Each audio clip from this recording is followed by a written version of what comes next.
سابق وزیر اعلیٰ خیبر پختونخوا علی امین گنڈاپور نے حالیہ ہفتے میں جس تیزی سے سیاسی موقف تبدیل کرتے ہوئے پہلے پارٹی کی قیادت پر کھلے عام تنقید اور پھر عمران سے اظہار یکجہتی کے لیے دیے گئے دھرنے میں شرکت کی، اس نے ان پرانے دنوں کی یاد تازہ کروا دی جب وہ اسٹیبلشمنٹ اور عمران خان کے درمیان رابطہ کار کا کردار ادا کرتے ہوئے روزانہ اپنا موقف تبدیل کیا کرتے تھے۔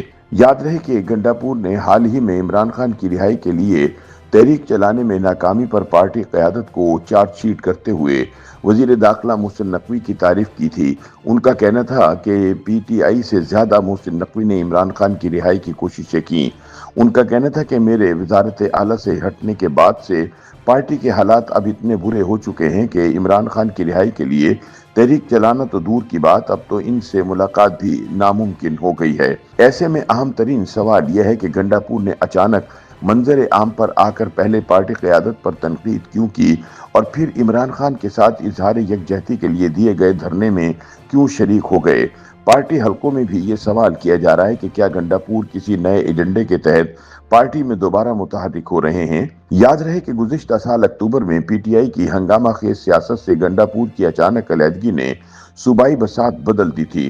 ایک لحاظ سے ان کا انجام سابق وزرائے اعلیٰ محمود خان اور پرویز خٹک جیسا تھا، جو اقتدار سے ہٹنے کے بعد پس منظر میں چلے گئے۔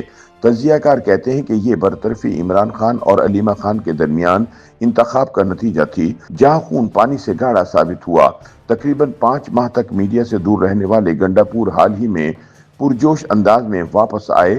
تجزیہ کاروں کا کہنا ہے کہ ایک ایسے وقت میں کہ جب پارٹی عمران کی صحت کے مسائل اٹھا رہی ہے، گنڈاپور کی پی ٹی آئی قیادت پر تنقید اور وزیر داخلہ کی تعریف نے پارٹی کے اندر تقسیم کے تاثر کو ہوا دی۔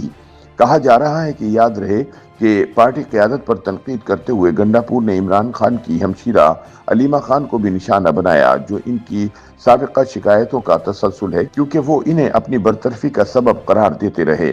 علیمہ خان نے گنڈاپور کی تنقید کا جواب دیتے ہوئے کہا کہ دراصل گنڈاپور عمران پر براہ راست تنقید نہیں کر سکتے، لہذا ان کے خاندان کو ٹارگٹ کر رہے ہیں۔ علیمہ نے گنڈاپور کے اس دعوے کی بھی تردید کی کہ عمران کی رہائی کے لیے سب سے زیادہ کوشش محسن نقوی نے کی۔ انہوں نے وزیر داخلہ محسن نقوی کے اس بیان کی بھی تردید کی کہ وہ عمران خان کی صحت پر سیاست کر رہی ہیں۔ انہوں نے کہا کہ جو پی ٹی آئی رہنما لڑنا نہیں چاہتے وہ براہ کرم سائٹ پر ہو جائیں۔ عمران کو ڈیل کی آفر بارے سوال پر علیمہ خان نے جواب دیا کہ ہم سے آج تک کسی نے اس حوالے سے بات نہیں کی۔ ادھر گنڈاپور نے علیمہ خان اور پارٹی کی قیادت کی ناکامی پر تنقید کے بعد ایک ویڈیو جاری کی اور ہچکچاتے ہوئے معذرت کی۔ ان کا کہنا تھا کہ اگر میری باتوں سے کسی کی دل آزاری ہوئی تو میں فی الحال معذرت طلب کرتا ہوں۔ انہوں نے اپنے غصے کا جواز یہ بتایا کہ وہ عمران خان کو طبی سہولیات مہیا کرنے کی خاطر حکومت پر دباؤ نہ ڈالنے کی وجہ سے پارٹی سے ناراض تھے۔ ان کا کہنا تھا کہ اگر اس بات پر مجھے غصہ نہ آئے تو یہ انسانیت نہیں۔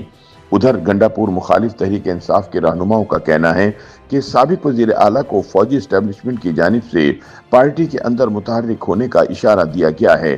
ایک رہنما نے خبردار کیا کہ ان کی واپسی پی ٹی آئی کو مزید تقسیم کر سکتی ہے، خاص طور پر عمران خان کی قید کے تناظر میں۔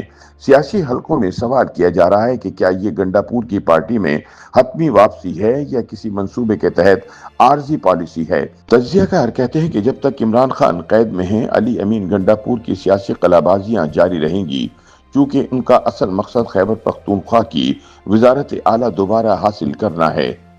یوٹیوب پر گوگلی نیوز دیکھنے کے لیے youtube.com کی سرچ بار میں googly news T V type کریں۔ گوگلی نیوز کے پیج پر سرخ رنگ کے سبسکرپشن والے بٹن پر کلک کرنا نہ بھولیے۔ یوٹیوب پیج پر اپلوڈ ہونے والی ویڈیوز سے باخبر رہنے کے لیے بیل آئیکن پر کلک کیجیے۔ آپ کو ہر نئی ویڈیو کے بارے میں نوٹیفیکیشن موصول ہو جائے گا۔